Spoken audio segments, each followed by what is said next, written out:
देखिए, जब भी लाइफ में आप कोई काम करना चाहते हैं तो बेटर यह है कि आप उसको सीख कर खुद करें, या नहीं तो फिर दूसरा ऑप्शन आपके पास ये बचता है कि आपको किसी दूसरे से वो काम करवाना पड़ेगा। लेकिन यहाँ पर मेजर डिफरेंस जो आता है वो इस बात का आ जाता है कि आप अपना काम जितना बढ़िया आप खुद से कर सकते हैं ना, कोई दूसरा व्यक्ति उतना अच्छा नहीं कर सकता है।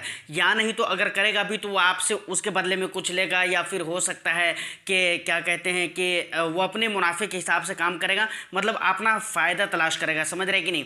इसी तरीके से म्यूचुअल फंड में इन्वेस्टमेंट है या फिर स्टॉक में इन्वेस्टमेंट है, अगर आप खुद सीख कर करते हैं तो आप बेटर फंड सिलेक्शन करेंगे, आप अपने हिसाब से ज़्यादा बेटर सिलेक्शन कर पाएंगे, क्योंकि आपको पता है ना कि आपकी रिस्क प्रोफाइल क्या है, आप कितना पैसा इन्वेस्टमेंट कर सकते हो, कितने टाइम के लिए कर सकते हो। दूसरी बात, आपका मतलब गोल क्या है, आप क्या अचीव करना चाहते हो, किसी मकसद से आप पैसे इन्वेस्टमेंट करना चाहते हो, ये सारी बातें हैं। समझ रहे कि नहीं? ये सब मैं इसलिए आपको बोल रहा हूं कि आज मैं कुछ फंड सजेस्ट करने वाला हूं। समझ रहे कि नहीं? और आपको कुछ फंड भी सजेस्ट करूंगा और कुछ वीडियोस भी सजेस्ट करूंगा जो जिसका लिंक मैं डिस्क्रिप्शन में डाल दिया हूं। समझ रहे कि नहीं?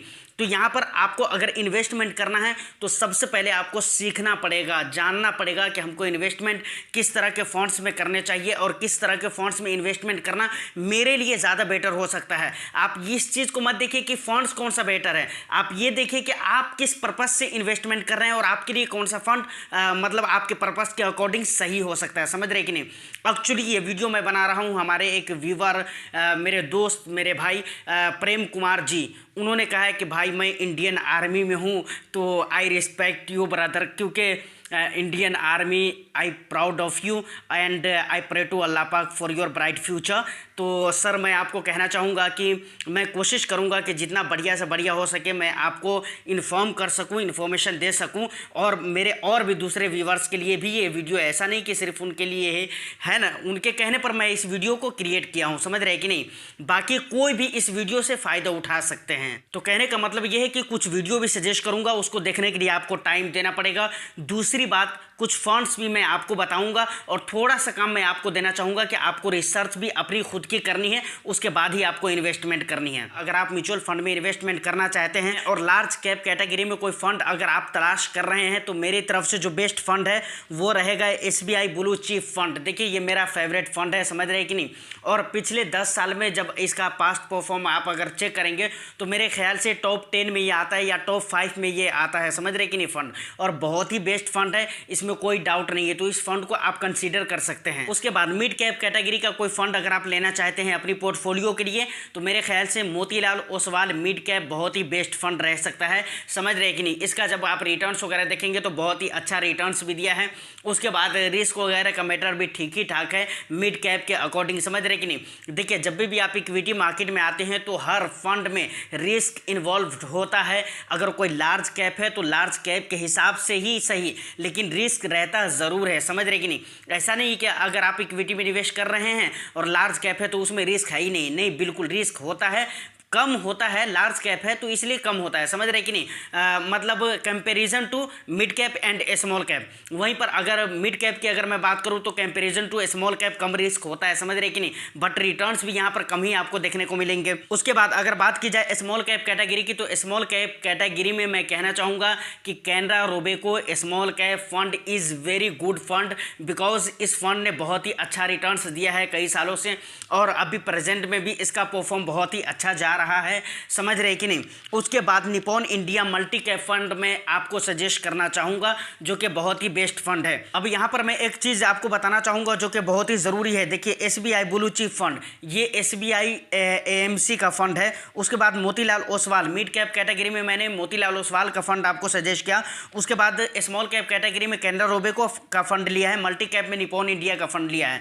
यहाँ पर मैं आपको कहना एक्चुअली ये चाहता हूँ कि SBI ब्लू चिप फंड, उसके बाद अगर मिड कैप की बात किया जाए तो मेरा फेवरेट फंड है SBI मैग्नम मिड कैप, वो भी मेरा फेवरेट फंड है। तो मैं चाहता तो वो कह सकता था, लेकिन मैंने इसलिए आपको नहीं कहा है कि एक ही AMC से, सेम AMC से आपको दो फंड नहीं लेने हैं। इस बात का याद रखना है क्योंकि बहुत ही ज़रूरी चीज़ है। क्योंकि मानकर चलिए अगर किसी तरह की प्रॉब्लम होती है अगर उस एएमसी के साथ, तो फिर आपके साथ भी प्रॉब्लम क्रिएट हो सकता है, इसलिए मैंने ऐसा नहीं किया है। और उसके बाद सेम कैटेगरी के 2 फंड भी आपको मैंने सजेशन नहीं किया है। नहीं तो स्मॉल कैप में मैं आपको कहता कि एसबीआई स्मॉल कैप ले लेने के लिए, निपॉन इंडिया या फिर एक्सिस क्वांट, लेकिन ये सब मैंने नहीं कहा है। क्वांट में तो रीज़न ये है कि भाई इसमें रिटर्न्स बहुत अच्छे मिलते हैं, लेकिन अगर नुकसान होगा, मार्केट में गिरावट होगी, तो सबसे ज़्यादा मतलब नुकसान भी इसी तरह के फंड्स में देखने को मिलते हैं, क्योंकि ये बहुत ज़्यादा रिस्क लेकर रखा हुआ है, समझ रहे कि नहीं। लेकिन क्वांट का एक्चुअली जो बहुत सारे फंड्स हैं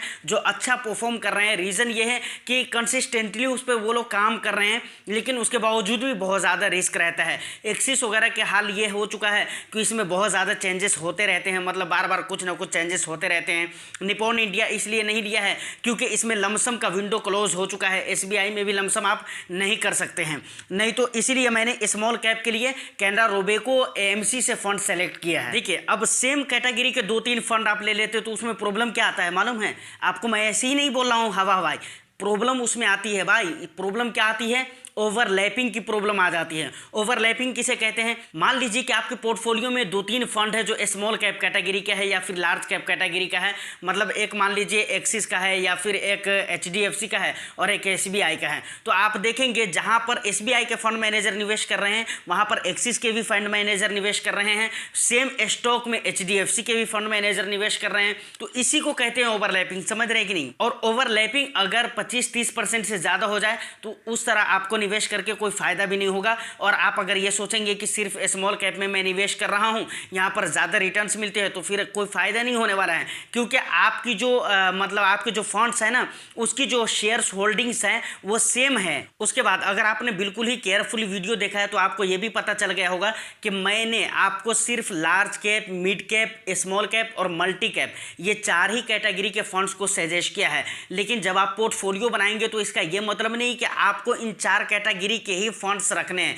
ऐसा नहीं है। यहाँ पर जो मैं फंड आपको बताया हूँ वो सिर्फ 4 कैटेगरी के फंड हैं और सारे के सारे इक्विटी कैटेगरी के फंड्स हैं, समझ रहे कि नहीं। तो इस बात को हमेशा याद रखिए। आप अपनी पोर्टफोलियो जब बनाएंगे तो बहुत सारे चेंजेस इसमें करने हैं। पोर्टफोलियो कैसे बनाना है, कैसे तैयार करना है, किस तरह के फंड्स रखना है, उस वीडियो का लिंक भी मैं डिस्क्रिप्शन में डाल दिया हूं, आप उस वीडियो को जाकर देख सकते हैं, समझ रहे कि नहीं। मैंने शुरू में ही कहा है आपको टाइम कुछ देना पड़ेगा, समझ रहे कि नहीं। बगैर सीखे हुए आप करेंगे तो यकीन मानिए नुकसान आपको बहुत हद तक झेलना पड़ सकता है, कोई फ़ायदा नहीं होने वाला है। तो कोशिश कीजिए, थोड़ा टाइम दीजिए और देना ही पड़ेगा। अगर आपको सफल इन्वेस्टमेंट चाहते हैं कि मेरा हो तो आपको टाइम देना ज़रूरी है। मैंने इस 4 कैटेगरी का फंड्स इसलिए बताया है क्योंकि मेन जो प्रॉब्लम होता है ना और मेन गलती जो होती है ना, इसी 4 कैटेगरी के फंड्स के सिलेक्शन में गलती करते हैं लोग, समझ रहे कि नहीं। बाकी इंडेक्स फंड सिलेक्शन में क्या प्रॉब्लम हो सकता है वो आपको भी समझ में आ रहा है, उतना ज़्यादा प्रॉब्लम नहीं हो सकता है, समझ रहे कि नहीं।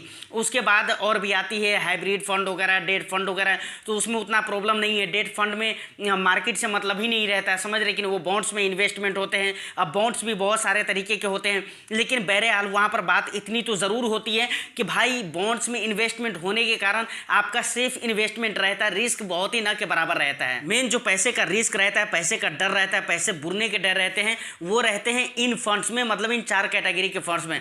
जबकि म्यूचुअल फंड का कोई भी फंड हो पैसे बिल्कुल सिरे से डूब नहीं सकता है, क्योंकि आपको पता होगा कि एक म्यूचुअल फंड जो होती है ना, उसकी होल्डिंग्स जो होती है वो 50, 60, 70, 80 कंपनियों में होती है। और बहुत सारे फंड्स ऐसे हैं जिसकी आप शेयर्स होल्डिंग्स देखेंगे तो 100 से भी प्लस है, समझ रहे कि नहीं।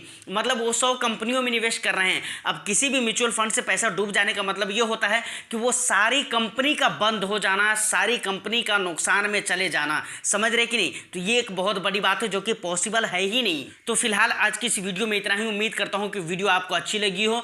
फिर भी अगर कोई प्रॉब्लम हो तो आप मुझसे ईमेल पे कांटेक्ट कर सकते हैं। मेरा ईमेल आईडी आपको मिल जाएगा अबाउट सेक्शन में, चैनल के अबाउट सेक्शन में आप जाइए, वहाँ पे जीमेल अकाउंट आपको मेरा मिल जाएगा, वहाँ पर आप मैसेज कर सकते हैं। मैं 100 to 10% कहता हूँ कि मैं आपको रिप्लाई करूँगा। थोड़ा टाइम लग सकता है, लेकिन मैं आपका आंसर जरूर करूंगा। और एक बात और भी लास्ट में फिर से कहना चाहूंगा मैं कि आप वीडियो सब जो डिस्क्रिप्शन में है ना, उन वीडियोस को जरूर देखिए, आपको वहां पर बहुत ज्यादा हेल्प मिलने वाला है। तो वीडियो को लाइक करके शेयर जरूर कर दें, चैनल को सब्सक्राइब कर लें इंटरेस्टिंग कंटेंट के लिए, और आप मेरा सपोर्ट करें ताकि मैं इंस्पायर हो सकूं और भी आगे इस तरह की अच्छी वीडियोस बनाने के लिए। फिर मैं मिलता हूं किसी नेक्स्ट एंड इंटरेस्टिंग वीडियो में। जब तक के लिए all the best. Thank you for watching.